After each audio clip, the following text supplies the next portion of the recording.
გამარჯობა.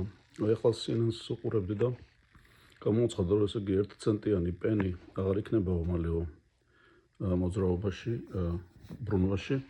იმიტომ რომ ეგ მთავრობის წევრი მგონი ილონ მასკიც არის ამაში ჩარეული, დათვალეს, რომ ამ 1 ცენტიანის გამოშვება უფრო ძვირი ჯდება, ვიდრე საერთოდ მოკლედ არ ღირს რა გამოშვებაო. ხო და ახლა ამაზე მე ადრეც ვამბობდი, რომ ახლა დღეს როგორი სიტუაციაა, ესე იგი 1 ცენტი ვერაფერს ვერ ყიდულობს, 1 ცენტი კი არა, 25 ცენტი კვარტერი ვერაფერს ვერ ყიდულობს, დოლარიც კი ძალიან ცოტა რამეა, რაც 1 დოლარი ხეს, რა ვიცი, თითქმის აღარაფერი უკვე. იქ შეიძლება $1 სტორში შეიძლება 1 დოლარად იყოს რამე, იქ კიდე გადასახადი 6% დაემატება ეს გადასახადი და ისიც რაღაცა ცოტა მეტი გამოვა რა. ხო ძალიან იშვიათად 1 დოლარი, უბრალოდ პატარა კამპეტები რო იყო ისიც კი უკვე 2 დოლარი და ხანდახან $2.50.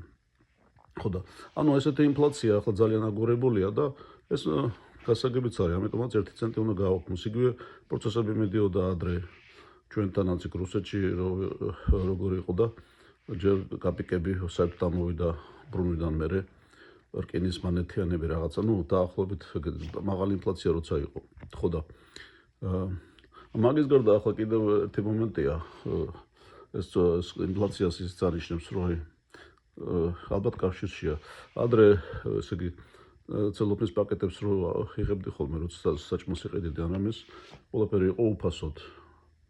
ხო და ახლა 5 ცენტია. აგერ ამ მერილენდში ახლა კანონი მიიღეს 10 ცენტი იქნებაო და თანაც ქაღალდის იქნებაო, ანუ ცელოფნის ისინი აღარ იქნება პაკეტები. აი ესეთი აგურება მედის ინფლაციის, ეს უბრალოდ რაღაცეები, რაც ადრე ნორმალურად ითვლებოდა, რომ აი უფასოდ იღებდი, ახლა უკვე აღარ არის უფასოდ. ხო და სხვათა შორის აქ როცა ჩამოვედი, მე დიდი ხანია უკვე 25 წელზე მეტია. აი რომ მიდიოდი ხოლმე თქვა იქ პარკინგზე სადმე მაღაზიასთან და აი ხედავდი 1 ცენტიანები ეყარა, არავინ არ იღებდა. დღეს რასაც ვამჩნევ, ძალიან ხშირად აი რომ გავილი ხოლმე 10 ცენტიანები დაემიყრია ხოლმე ხანდახან კვარტერი 25 ცენტიანი და მაგასაც აღარავინ აღარ იღებს უკვე. გასაგებიც არის ახლა ადრე თქვათ ატლანტაშის გაზეთი 50 ცენტი რო ღირდა Atlanta Constitution, დღეს ეგ ალბათ რა ვიცი 2.5-ან $3 და 50 ცენტი უკვე ესეთი თანხაა, რაც ფაქტიურად ვერაფერს უღარ ყიდულობს და ალბათ რა ამის გამოც უკვე დახრა წეზარება კაცი რაღაცა ჭუჭყიანი ხორდის აღება და ჯიბეში ჩადება და აი ეს არის რა.